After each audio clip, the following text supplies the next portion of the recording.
আসসালামু আলাইকুম রহমতুল্লাহি ওবরকাতুহ। সম্মানিত দর্শক, বিএনপির অন্যতম শীর্ষ নেতা জনাব মির্জা আব্বাস তার একটি বক্তব্য সাম্প্রতিক সময় বেশ ভাইরাল হয়ে পড়েছে। তিনি স্পষ্টতই জামাতের প্রতি তার বিষোদ্গার করেছেন এবং বলেছেন যে জামাতের মতো অসভ্য কোনো দল আর এই বাংলাদেশে নেই। তারপর তিনি বলেছেন যে এই জামাতকে দমন করার জন্য সবচেয়ে শ্রেষ্ঠ এবং সবচেয়ে উত্তম যে শক্তি সেটা হলো আওয়ামী লীগ।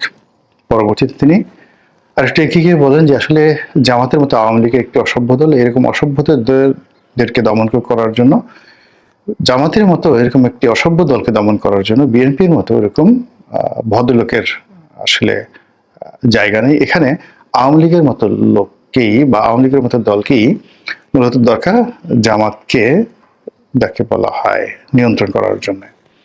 তো তিনি বিস্তারিতভাবে যে বিষোদ্গারগুলো করেছেন তার প্রেক্ষাপট আমরা যতটুকু বুঝি যে বর্তমান সময়ে ব্যক্তিগতভাবে জনাব মির্জা আব্বাস সাহেবের যে জীবন, এই জীবন মোটামুটি শেষ করে দিয়েছে জামাতের নেতাকর্মী যারা আছেন তারা প্রকাশ্যে নানা রকম কথাবার্তা বলে, আর জামাতের যে সকল বট বাহিনী রয়েছে ইন্টারনেটে তারা নানা রকম চেষ্টা তদবির বদনাম করে এই মির্জা আব্বাস সাহেবের পরিবার পরিজনকে রীতিমতো অস্থির করে তুলেছেন।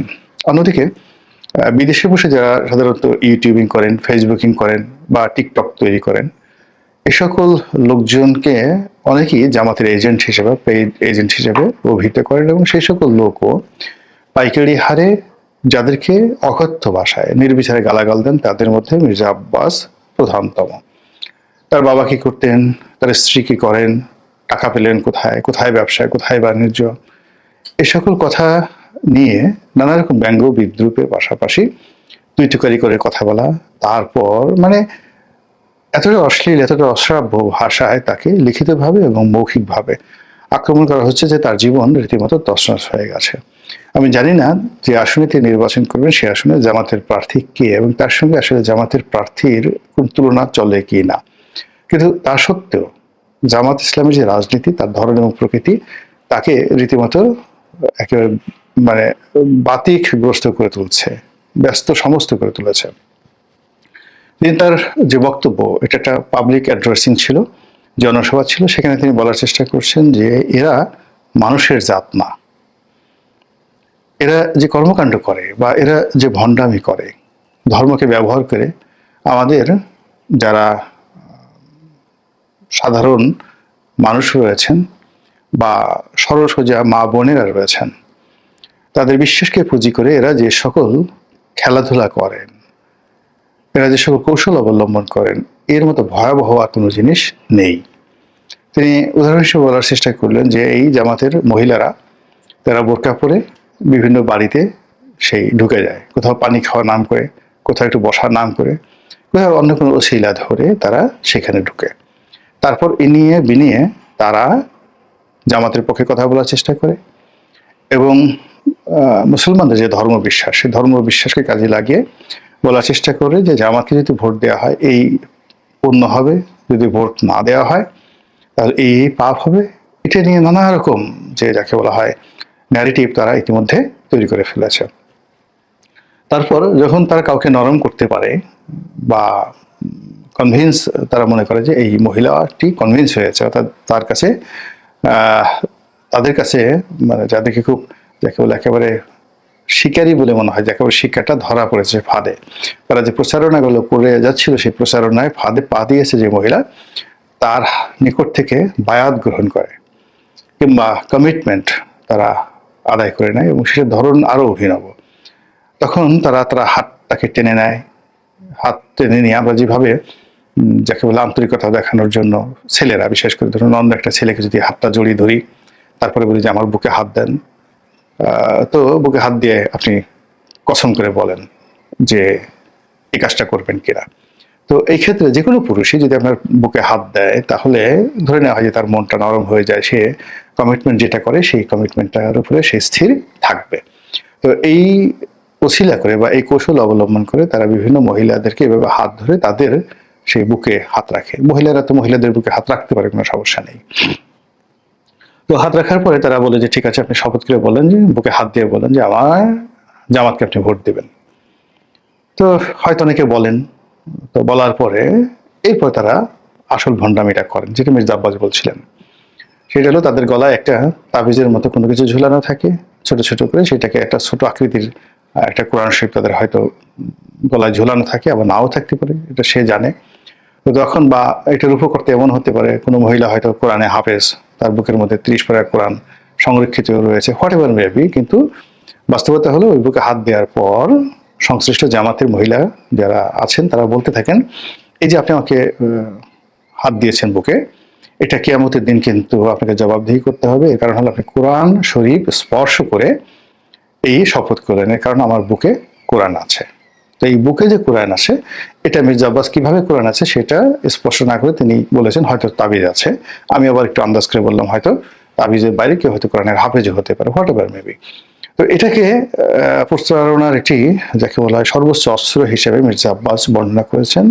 তো এই বর্ণনার প্রেক্ষাপটে আপনাদের হয়তো অনেকেরই মনে আছে যে জামাত রাতারাতি যে এই সময়টিতে তারা যেভাবে তৎপরতা দেখাচ্ছে তাদের মহিলা কর্মীদের দ্বারা, এটি এমনি এমনি হয়নি, বহুকালের তাদের প্রস্তুতি। আওয়ামী লীগ জমানাতে এরকম আমরা মাঝে মধ্যে দেখতাম যে জামাতের 20 জন, 25 জন, 30 জন বা 50 জন, এমন কোনো কোনো সময় 200-300 এরকম মহিলাদেরকে গ্রেপ্তার করা হতো। বলা হতো যে এরা কোরআনের তালিম দিচ্ছিল, কোরআনের তালিম দিচ্ছিল, এই অবস্থা থেকে তাদেরকে আওয়ামী বাহিনী গ্রেপ্তার করেছে। এবং তাদের সেই বক্তব্য, জামাতের সেই বক্তব্যে আমরা সহানুভূতিশীল ছিলাম এবং আমরা অনেক সময় সরকারকে সমালোচনা করেছি যে এই ধরনের কর্মকাণ্ড করা কোনো অবস্থাতেই ঠিক হচ্ছে না। তো তাদের সেই কর্মকাণ্ড হালে কতটা পানি পেয়েছে যে মির্জা আব্বাসের মতো সিনিয়র যারা নেতৃবৃন্দ রয়েছেন তাদেরকে রীতিমতো অস্থির বানিয়ে ফেলেছে। এবং সেই অস্থিরতা খুব সাধারণ বিষয় নয়। যারা এই সময় নির্বাচনের মাঠে আছেন তারা সবাই জানেন, বিশেষ করে বিএনপির যারা নেতৃবৃন্দ রয়েছেন, যে সকল এলাকাতে বিএনপির অপোজিটে জামাতের প্রার্থী খুব স্ট্রং রয়েছে, সেখানে জামাত তাদের কর্মী বাহিনীকে নামিয়ে দিয়েছে, মহিলা কর্মী বাহিনীকে। এখানে আরো একটা বিষয় প্রণিধানযোগ্য, যে শিবিরের লোকজন কিংবা ধরুন জামাতের মূল যারা পুরুষ নেতৃবৃন্দ রয়েছেন তাদের চাইতে মহিলা কর্মী যারা রয়েছেন তাদের সংখ্যা অগণিত। এবং এই মহিলা কর্মীরা জামাতের অ্যাসেট বা সম্পদ বলে জামাতের আমির মনে করেন, এবং তারা আরো মনে করেন জামাতের কর্তৃপক্ষ যে আগামীতে যদি জামাত ক্ষমতায় আসে তবে এই মহিলা কর্মীদের কারণেই তারা ক্ষমতায় আসবে। এদের নাম লিপিবদ্ধ থাকে না, এদের কোনো কমিটি নেই, এদেরকে ধরাও যায় না, জিজ্ঞাসাও করা যায় না, তারা মাথায় বোরকা পরে তারপরে শেষে ঘুরে বেড়ায়, অবিরতভাবে ঘুরে বেড়ায় এবং পথে ঘাটে মাঠে তারা সেই কাজগুলো করে যাচ্ছে। আমি পটুয়াখালী জেলার খবর জানি, সেখানে প্রতিটি আসনে এই জামাতের যারা মহিলা কর্মী রয়েছেন তারা পাগলের মতো দিন রাত তারা শুধু ঘুরে বেড়াচ্ছে এবং তাদের প্রার্থীদেরকে বিজয়ী করে আনার জন্য যা যা করা দরকার তাই করে যাচ্ছে। এবং আপনারা যারা রাজনীতির ময়দানে আছেন তারা সবাই জানেন যে পুরুষ কর্মীদের তুলনায় মহিলা কর্মী যারা রয়েছেন তারা অনেকটা ডেডিকেটেড থাকেন। দ্বিতীয়ত হলো যে মহিলারা যারা ভোটার হিসেবে আপনাকে যদি কেউ কমিট করে তাহলে সেখানে আপনি নিশ্চিত থাকতে পারেন যে তারা সেই কমিটমেন্টগুলো রক্ষা করে। থার্ডলি হলো যে একটা পরিবারে শিশুদের উপর যদি আপনি প্রভাব বিস্তার করতে পারেন এবং তরুণদের উপর যদি আপনি প্রভাব বিস্তার করতে পারেন তাহলে ধরে নেওয়া যায় যে সেখানেও আপনাদের যে অ্যাচিভমেন্টটা এটা অনেক বেশি হবে। তো জামাত এই সময়টাতে শিশুদের মধ্যে কি করছেন বলতে পারবো না, তবে তারা নিঃসন্দেহে ক্লাস 6-এ পড়ে, 7-এ পড়ে, 4-5-এ পড়ে, সেখানে তাদের দাওয়াতি কার্যক্রম চালিয়ে যাচ্ছেন। আমি একেবারে নিশ্চিতভাবে বলতে পারি চমৎকারভাবে চালিয়ে যাচ্ছেন। তো এই সকল যারা বালক বালিকা রয়েছেন তারা হয়তো ভোটার নন, কিন্তু তারা তাদের আদর্শ হঠাৎ করে পিতামাতা দেখলো যে তাদের ছেলে মেয়ে নামাজ পড়ছে, তো সঙ্গতি করে তারা খুশি হয়ে যাবে যে মাই গড এর সময় ছেলেরা নেশা টেশা না করে নামাজ পড়ছে। তারপর ছেলে মেয়ে হঠাৎ করে একদিন বললো তার বাবাকে মাকে যে এবার ভোট কিন্তু দাঁড়িয়ে পাল্লাই দিতে হবে। তো ছেলে মেয়েদের এই যে হঠাৎ করে ধার্মিক হয়ে ওঠা, এটা পিতামাতার মন নরম হয়ে যায় এবং যখন সেই ছেলে মেয়ে বলে যে দাঁড়িপাল্লায় ভোট দিবেন তখন তারা আরো নরম হয়ে যান।